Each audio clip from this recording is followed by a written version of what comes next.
वंदे मातरम। साथियों, पिछले वर्ष 2022-23 के आयकर गणना हेतु जो आपने मेरे द्वारा बनाए गए प्रोग्राम का वापस जिस प्रकार से फीडबैक दिया, उसके लिए आप सभी का आभार। फाइनेंशियल ईयर 2023-24, असेसमेंट ईयर 2024-25 के लिए गत वर्ष की भांति ही आपके लिए बेहद आसान और संपूर्ण फॉर्मेट के साथ आयकर गणना प्रपत्र इनकम टैक्स कैलकुलेटर आपके लिए आज लेके आ रहा हूं, जिसके अंदर साथियों हमें किस प्रकार से काम करना है, कौन कौन सी सुविधाएं आप साथियों के लिए अंदर मिलने वाली है, उससे संबंधित इस वीडियो के अंदर मैं पूर्ण विस्तार से आप सभी साथियों के साथ जानकारी साझा करूंगा। इस प्रोग्राम का सबसे पहला जो सीट है वो है फॉर हेल्प। साथियों, इस हेल्प वाली सीट के अंदर इस YouTube वीडियो का लिंक भी आपको यहाँ पे मिल जाएगा। यहाँ पे आप क्लिक करके उस वीडियो को आप देख सकते हो। साथ ही इसके अंदर क्या क्या किस प्रकार से काम करना है वो सहायतार्थ बिंदु के रूप में यहाँ पे मैंने अंकित किया है, जिसमें पहला बिंदु है सबसे पहले बेसिक डाटा सीट में सफेद सेल में कार्मिक से जुड़े विद्यालय स्वयं कार्मिक तथा वेतन से संबंधित विवरण आपको फिलअप करना है। यह है पहले बिंदु की सेल बेसिक डाटा। यहाँ जितनी भी आपको सफेद सेल दिखाई दे रही है, यहाँ पे आपको पूर्ति करनी है। जैसे यहाँ पे डीडीओ ऑफिस का नाम, यहाँ पे डिस्ट्रिक्ट, यहाँ डीडीओ के tan number, DDO code number, DDO का नाम और यहाँ फाइनेंशियल ईयर।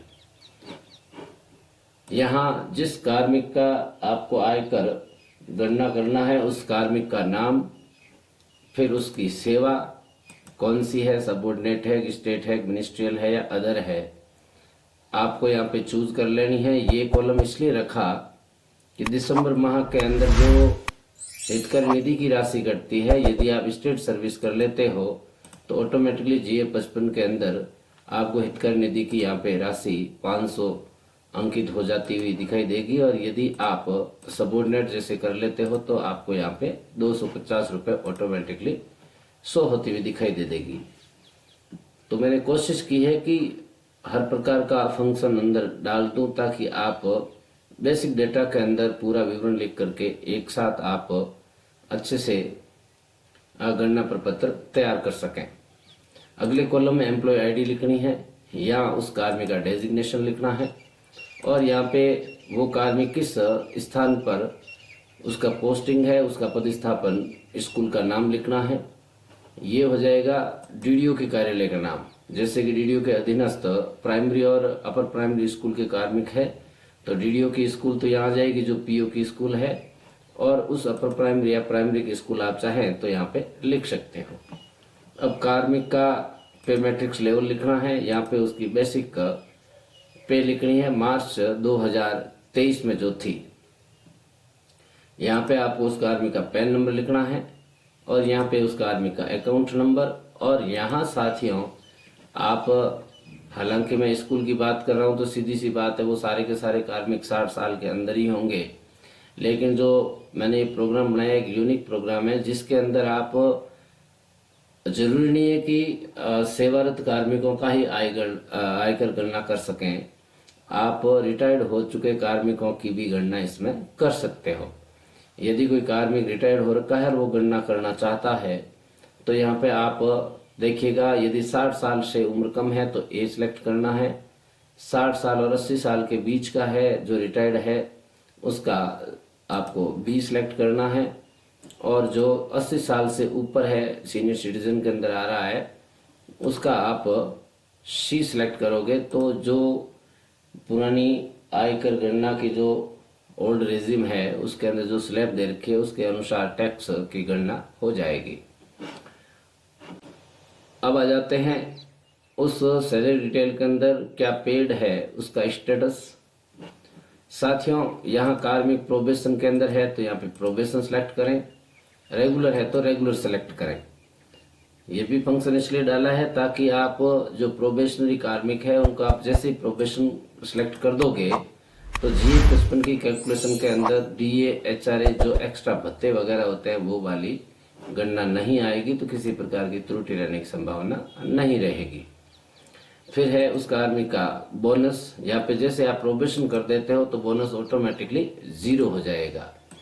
और यहाँ पे जैसे कि आपने ऊपर स्टेट सर्विस की है तो भी बोनस 0 हो जाएगा, क्योंकि स्टेट कार्मिकों का बोनस नहीं बनता है। सबऑर्डिनेट को सिलेक्ट किया तो यहाँ पे बोनस आ जाता है, और बशर्ते वो रेगुलर हो। फिर हालांकि केंद्र गवर्नमेंट ने तो जुलाई 2023 से DA की घोषणा कर दी है 42 से 46। राज्य सरकार का आदेश अभी चुनाव आयोग की अनुशंसा पर डिपेंड है, वो भी संभवतया आगामी 1-2 दिन के अंदर जारी हो जाएगा। उसी को नजर में रखते हुए मैंने यहाँ पे ये 2 कॉलम डाले हैं, जिसमें DA पेड फ्रॉम जनवरी 2023 42% और DA पेड फ्रॉम जुलाई 2023 46%। यदि ये 4% राजस्थान सरकार का DA बढ़ जाता है तो, नहीं तो फिर आप यहाँ पे 42 ही रखोगे, तो जो GA 55 के अंदर कैलकुलेशन होगी वो 42% के अनुसार ही होगी जुलाई के बाद भी। लेकिन यदि आप यहाँ पे 46 का ऑर्डर आ जाता है और 46 कर देते हो तो यहाँ पे 46 के अनुसार गणना हो जाएगी अक्टूबर माह से। अब साथियों आगे आता है DA एरियर। अब ये जो जनवरी 2023 का है वो तो DA बन चुका है, तो यहाँ पे तो यस आएगा ही। यदि किसी कार्मिक का DA बनना बाकी है तो आप नो कर सकते हो। यदि यस रखोगे तो GA 55 के अंदर ये DA एरियर यहाँ पे कैलकुलेट होता हुआ दिखाई दे देगा आपको। और यदि यहाँ पे आप नो करते हो कि उसका DA एरियर अभी तक नहीं बना और इस फाइनेंशियल ईयर बनने की संभावना है नहीं, तो आप यहाँ पे किसी प्रकार की राशि अंकित होती हुई नहीं देखोगे, और इस प्रकार की संभावना बहुत कम है। अब आ जाता है यहाँ पे यदि 46% DA हो जाता है और आप DA एरियर बना देते हो फरवरी 31 मार्च 2024 से पहले, तो यहाँ पे आप इसको भी यस कर सकते हो। और आगे आता है सरेंडर। यदि कार्मिक ने सरेंडर उठाया है तो उस सरेंडर की स्थिति को यस या नो के अंदर और किस माह में उठाया है आप नो रखोगे, तो यहाँ पे GA 55 की कैलकुलेशन के अंदर किसी प्रकार का सरेंडर की राशि आपको नहीं दिख रही है। लेकिन आप यदि यस करते हो और जिस माह के अंदर करते हो उस माह के DA को कैलकुलेट करते हुए यहाँ पे आपको सरेंडर की राशि शो होती हुई दिखाई देगी। अब आ जाते हैं साथियों आगे वॉशिंग अलाउंस। यहाँ जो 4th ग्रेड कर्मचारी है उनको वॉशिंग अलाउंस का मिलता है, तो आप जो 4th ग्रेड कर्मचारी है उसके लिए आप वॉशिंग अलाउंस को यस करोगे तो उनका जो वॉशिंग अलाउंस की राशि है निर्धारित वो आपको GA 55 के अंदर कैलकुलेट होती हुई दिखाई देगी। हैंडीकैप अलाउंस, कुछ विकलांग कार्मिक दिव्यांग कार्मिक है उनको हैंडीकैप अलाउंस भी मिलता है, उसके लिए आप यस नो कर सकते हो। आगे GPF या GPF 2004 की जो कटौती है उसकी राशि यहाँ पे आप अंकित करोगे। SI की कटौती अंकित करोगे, SI लोन की, LIC की, RGHS की और GI की कटौती। यहाँ पे ये कटौतियां आप डिडक्टेड अमाउंट है और ये जो एक्स्ट्रा पेड अमाउंट है उसको यहाँ पे आप अंकित करोगे। नीचे आ जाते हैं डिडक्टेड इनकम टैक्स। साथियों आप DDO के द्वारा जो भी टैक्स काटा गया है मार्च 23 से लेकर के फरवरी 24 तक जो भी टैक्स काटा जाएगा उसकी यहाँ पे आप कटौतियां दोगे। और यदि कोई चालान के द्वारा टैक्स काटा गया तो यहाँ पे आप चालान के मार्फत जो सैलरी के अलावा जो टैक्स काटा है उसको यहाँ पे आप अंकित करोगे। तो इस प्रकार से साथियों यहाँ पे जो आपके GA 55 जो पेमेंट निकालोगे उसमें जो टैक्स की कटौतियां है उसको आप अंकित करोगे और एक्स्ट्रा जो टैक्स कटा है उसको यहाँ अंकित करोगे। बिंदु नंबर 2 कह रहा है बेसिक डाटा भरने के पश्चात आप जो यहाँ तो तीसरी आपको सीट दिखाई दे रही है exemption HRA plus other and other income वाली सीट में HRA अतिरिक्त आय कटौतियां आदि भरे। हालांकि नियमानुसार HR की गणना यहाँ पे आपको स्वतः की भी मिलेगी, फिर भी आपसे जुड़े DDO के निर्देशानुसार इसको आप बदल सकते हैं। यहाँ पे आप जैसे ही एग्जाम्शन वाली जो सीट है, अदर डिडक्शन वाली जो सीट है, उसको आप जैसे ही खोलोगे तो एम्प्लॉय को जो एचआरए मिला है उसकी यहाँ पे गणना मिल जाएगी। और आप यदि चाहते हो कि मुझे पर मंथ की रेसिप्ट है इतने की नहीं, इसकी कुछ अलग राशि की बनानी है, तो यहाँ पे आप जैसे ही कर्सर को लेके आओगे तो यहाँ पे आपको हिंट लाइन दिखाई दे देगी। जैसे आपके बेसिक प्लस डीए का 10% यदि 1 लाख से ऊपर होता है तो उस स्थिति के अंदर यहाँ किसी प्रकार की आपको एचआरए की छूट होती हुई नहीं दिखेगी। यहाँ दर्शाई गई राशि आपके द्वारा एचआरए में पूर्ण राहत हेतु आवश्यक मासिक रेसिप्ट की निकटतम 10 रुपए में राशि है। आवश्यक हो तो ही संशोधन करें, अन्यथा आपके द्वारा वांछित मासिक रेसिप्ट की राशि दर्ज करें। एचआरए में राहत नहीं लेने की स्थिति में यहाँ पे आप शून्य अंकित करें। वार्षिक रेसिप्ट राशि यदि आपको 1 लाख के भीतर रखनी है तो 8,300 की राशि अंकित करें। जैसे कि मैं 8,300 अंकित करता हूं तो आप 99,600 रुपए की साल की रेसिप्ट देनी होगी और एचआरए में छूट मिलेगी 11,048 रुपए। ऑटोमेटिकली ये कैलकुलेट हो रहा है। इसके नीचे आ जाते हैं तो आपका एक्स्ट्रा इनकम, गृह संपत्ति से जो प्राप्त आय है किराए के रूप में, वो अन्य बैंकों के द्वारा ब्याज वगैरह वो भी आप यहाँ लिख सकते हो। और आप रिटर्न को भरते हुए देखा भी होगा कि जो इस प्रकार की जो एक्स्ट्रा आय है वो ऑटोमेटिकली रिटर्न को जब प्रोसीड करते हो उस समय अंकित होती हुई आपको दिखाई देती है। और अन्य आय का कोई विवरण है तो भी आप यहाँ पे लिखोगे। और इनकम टैक्स की कटौती यदि आपने सैलरी के अलावा यदि किसी चालान के मार्फत कटाई है तो इसकी डिटेल भी यहाँ पे लिख सकते हो। अब आ जाते हैं पुरानी जो स्लैब है इनकम टैक्स की, ओल्ड रिजिम है, उसके अनुसार यदि आप टैक्स की कैलकुलेशन कर रहे हो तो उसके अंदर दे जो राहत जो भी धाराएं हैं उन धाराओं के अकॉर्डिंग जो भी छूट आपको लेनी है, जिस प्रकार की आपकी कटौतियां करवा रहे हो, वो यहाँ पे आप इन बिंदुओं के अंदर देख करके संबंधित बिंदु के शीट में उस राशि को अंकित करोगे। जैसे कि सैलरी के द्वारा आपने मान लिया साल की 60,000 की एलआईसी कटाई, इसके अलावा सैलरी के 30,000 एलआईसी और कटा रहे हो तो यहाँ पे उस राशि को 30,000 के रूप में लिखें। ट्यूशन फीस है, पीएलआई है, जितने भी है, यहाँ पे सुकन्या वाली है, एटीजी वाली है, ये सारी की सारी आप यहाँ पे एंट्रीज कर सकते हो जो कैलकुलेशन के अंदर आ जाएगी। अब आते हैं हम तीसरे बिंदु पर। तीसरा बिंदु कह रहा है कि बेसिक डेटा एंट्री के साथ ही आपको जीए 55 तैयार मिलेगा। जैसे आप बेसिक डेटा एंट्री यहाँ पे कर लेते हो, ये पूर्ण विवरण जैसे ही भर लेते हो, ऑटोमेटिकली आपको ये जीए 55 तैयार होता हुआ मिलेगा, जिसके अंदर बिल्कुल आप इसका एक बार जरूर मिलान कर ले आपके पे मैनेजर से निकाले हुए जीए 55 के साथ में कि उसका ग्रॉस जितने भी डिडक्शंस है या जो नेट पेमेंट है क्या वो उसी अनुसार दिखा रहा है कि नहीं दिखा रहा है। यदि नहीं दिखा रहा तो कहीं ना कहीं आपने त्रुटि जरूर की है। और ये जो जीए 55 यहाँ पे है वो पूर्ण रूप से अनलॉक है अंदर से, आप चाहे उस प्रकार का संशोधन कर सकते हो। नेक्स्ट चौथा बिंदु आता है, उक्त कार्य करने के बाद आपके सामने कार्मिक से जुड़ी पुरानी और नई स्लैब के अनुसार आपको आयकर गणना प्रपत्र, फॉर्म 16 और एचआरए से जुड़ी आवश्यक रेसिप्ट तैयार मिलेगी, जिनको यहाँ देखते हैं इनकम टैक्स कैलकुलेटर या कैलकुलेशन रिपोर्ट, जिसके अंदर आप देखोगे इस प्रकार की आपको रिपोर्ट तैयार होती हुई मिलेगी।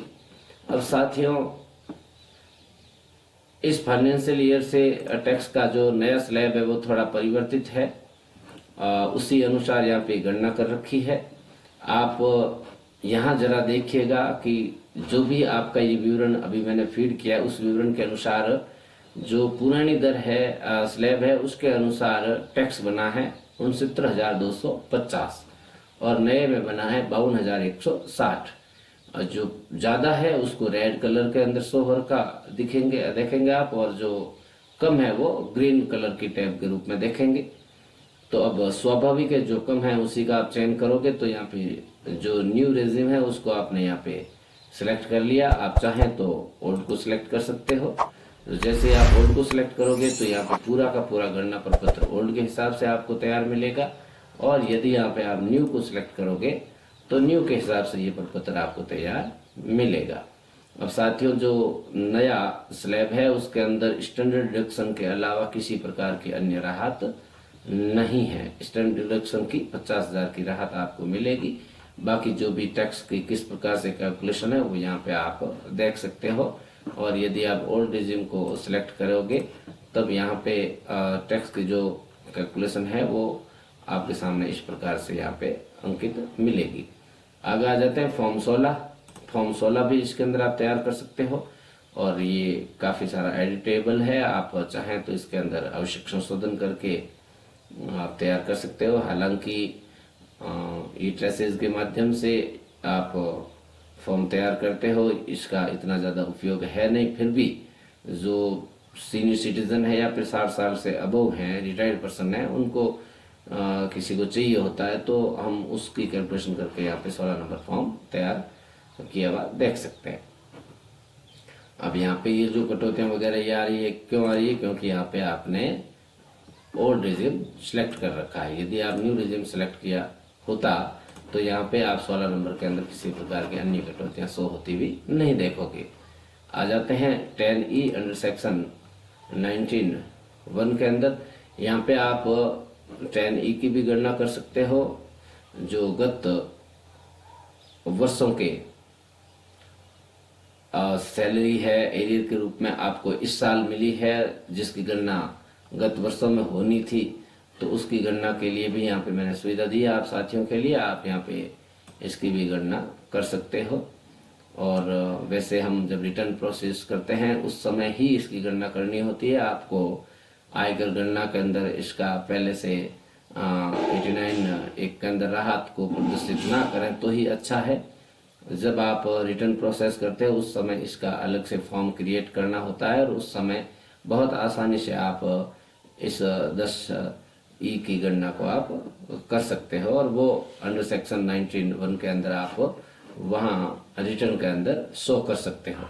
आगे आ जाती HRA रेसिप्ट। इस HRA रेसिप्ट के अंदर आप देखोगे कि जो भी आपने यहाँ पे HRA की छूट ली है, ये पर मंथ की राशि है 11,970 निकटतम 10 अंक के अंदर। तो 11,970 पर मंथ, तो यहाँ पे तिमाही के हिसाब से ये 4 रेसिप्ट आपको बनती हुई दिखेगी।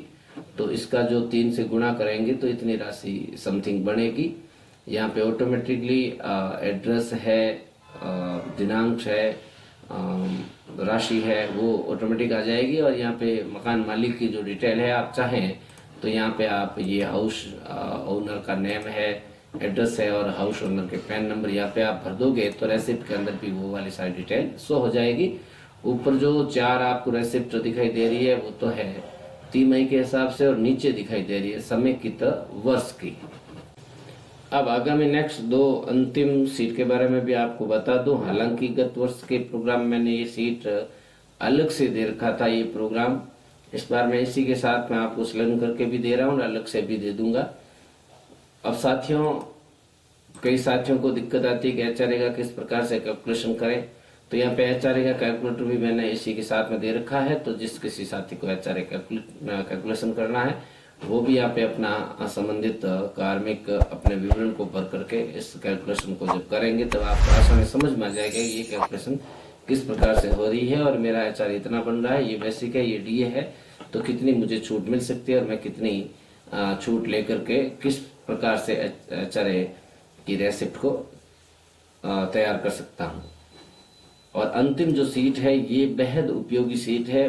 बिल्कुल मैंने ये सीट केवल और केवल DDOs के लिए बनाई है। DDO जो वेतन बनाता है, जिसके अधीनस्थ जो भी कार्मिक होते हैं, मैंने मैक्सिमम यहाँ पे 100 कार्मिकों की एक साथ कैलकुलेशन की सुविधा दी है, जिसके अंदर आप अपने सारी की सारी कार्मिकों का एक साथ कैलकुलेशन देख सकते हो कि, और ये हालांकि अपने को दिसंबर माह में करना होता है। HRA इनकम टैक्स की कैलकुलेशन भी हम पहले दिसंबर में करते हैं और फिर फरवरी के अंदर करते हैं। तो दिसंबर के अंदर जब अपन कैलकुलेशन करेंगे तो हम ये देखते हुए करेंगे कि अब आगामी जिस 3 महीनों का वेतन बनना है, दिसंबर, जनवरी और फरवरी, उनके अंदर अपने को अब इस कार्मिक की कितनी टैक्स की कटौती करनी है। तो आगामी रूप से आपको पता चल जाएगा। यदि आप उस कार्मिक की ये वाली डिटेल भर देते हो तो ऑटोमेटिकली केवल आपको ये इतनी डिटेल जैसे ही भरोगे तो यहाँ पे इस डिटेल को भरते ही ऑटोमेटिकली आपको ओल्ड रेजिम और न्यू रेजिम से आपको टैक्स की कैलकुलेशन होती हुई दिखेगी। अब उसके अंदर जो रेड कलर में दिखाई दे रही है वो ज्यादा टैक्स है, और जो ग्रीन के अंदर बॉक्स दिखाई दे रहा है उसकी कम कैलकुलेशन। तो स्वाभाविक है कि जो कम है वही आप उसी धारा को अपनाओगे, उसी स्लैब को अपनाओगे। तो यहाँ पे ओल्ड वाला कम दिख रहा है तो ऑटोमेटिकली यहाँ पे ओल्ड आ गया। हालांकि इसको मैंने अनलॉक रखा, आप चाहें तो न्यू को भी आप अपना सकते हो, है ना। इसके बाद में यहाँ पे कार्मिक के द्वारा दिसंबर माह के वेतन से पूर्व यानी नवंबर 2023 तक के वेतन से कितनी कटौती उसने करवा दी है, वो वाले इनकम टैक्स की कटौती आप यहाँ पे लिख दोगे सैलरी के द्वारा और अदर के द्वारा। तो ऑटोमेटिकली जैसे कि यहाँ पे 27,200 टैक्स बन रहा है, 8,000 की कटौती करा दी है, तो जो बकाया उसकी 19,000 के समथिंग जो कटौती है, उस 19,000 की कटौती को आगामी 3 माह के अंदर कितनी कितनी काटे, तब हमारा उस कर्मचारी का पूरा टैक्स चुकता हो जाएगा। तो राउंड फिगर के अंदर निकटतम 100 के आंकड़े के रूप में मैंने यहाँ पे इस कैलकुलेशन को रखा है। तो ये मान के चलेंगे कि दिसंबर, जनवरी और फरवरी के अंदर 7-7 हजार रुपए काटेंगे तो 21,000 रुपए कट जाएगा, और 8,000 पहले से कटा हुआ है तो टोटल कितना कटेगा 29,000, और 27,200 का टैक्स बन रहा है तो लगभग 1800 रुपए रिफंडेबल होगा। अब साथियों यहाँ पे राशि हालांकि मैंने 7-7 हजार का है, आप 8-8 हजार काटे तो भी बहुत अच्छी बात है, क्योंकि हम देख रहे हैं गत वर्ष से जब रिटर्न भरते हैं तो कार्मिक के बैंक खाते के अंदर जमा का ब्याज जब आ जाता है, उसके जब ग्रॉस सैलरी के अंदर जब वो इनकम जुड़ जाती है तो टैक्स कुछ ज्यादा ही बनता है और फिर दिक्कत आती है चालान बनाने की। तो यहाँ पे आप जहां तक संभव हो कार्मिक का 2-3 हजार रुपए रिफंड रखते हुए उस प्रकार से टैक्स को काटें। और यदि आप इसी फॉर्मेट को यदि आप जनवरी फरवरी के अंदर आप जब तैयार कर रहे हो तो सीधी सी बात है कि केवल 1 फरवरी का ही अपने को इनकम टैक्स काटना रहेगा। मान लेते हैं कि फरवरी के अंदर हम इसको कैलकुलेट कर रहे हैं तो 27,200 टैक्स बन रहा है, 8,000 कट चुका है, अब पूरा का पूरा बकाया है। तो यहाँ पे 20,000 रुपए कम से कम आपको फरवरी माह के इनकम सैलरी से इनकम टैक्स के रूप में काटना होगा। तो साथियों मैंने प्रयास किया है आप कर्मचारियों के लिए, डीडीओज के लिए एक ऐसे यूनिक प्रोग्राम को बनाने का जो गागर में सागर भर दे। कहने का मतलब एक ही प्रोग्राम के अंदर वो सारी चीजें आपको मिल जाए जिसको आप चाह रहे हैं। यहाँ पे ऑल एम्प्लॉयज के लिए मैंने यह सुविधा रखी है जो डीडीओ के लिए बेहद कामगर सिद्ध होगी। आप एक बार जरूर इसको देखना, बहुत अच्छी लगेगी आपको। और इंडिविजुअल कार्मिकों के लिए ये वाली सीट है ही जिसमें बेसिक डाटा और अदर एग्जामिशन को जैसे ही भरेंगे, G55 को चेक करेंगे तो इनकम टैक्स की कैलकुलेट रिपोर्ट आपको मिल जाएगी और HRA की रेसिप्ट भी मिल जाएगी। तो साथियों प्रोग्राम में कुछ ज्यादा सीट होने की वजह से वीडियो भी कुछ ज्यादा ही बड़ा बन गया है। मैंने इस प्रोग्राम को बनाने में पूर्ण सावधानी बरती है, फिर भी मानवीय भूल लेना स्वाभाविक है। किसी प्रकार की कोई त्रुटि या एरर जैसे आपको नजर आता है, आपको ध्यान में आता है तो मुझे कमेंट बॉक्स में कमेंट लिख करके अथवा मेल करके जरूर अवगत कराएं। मैं पूर्ण रूप से प्रयास करूंगा उस कमी को दुरुस्त करने में। मैं आशा करता हूं कि आप मेरे चैनल को ज्यादा से ज्यादा सब्सक्राइब और शेयर करेंगे, लाइक करेंगे। तो मिलते हैं कभी आगे एक नए प्रोग्राम के साथ। आपका साथी उमेद तरड़ फिर से मिलने की उम्मीद के साथ। वंदे मातरम।